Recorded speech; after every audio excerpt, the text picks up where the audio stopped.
There are 7 periods and 18 groups in the modern periodic table. If we consider atomic size, it increases down a group due to the addition of new electron cells. However, across a period from left to right, atomic size decreases because the nuclear charge increases. Valency is determined by the number of valence electrons. As we move down a group, the number of valence electrons remains the same. Therefore, the valency also remains the same.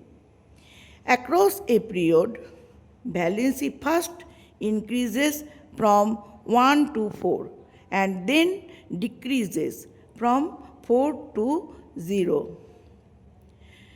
For example, in period 2, lithium 1, beryllium 2, boron 3, carbon 4, nitrogen 3, oxygen 2, fluorine 1, neon 0.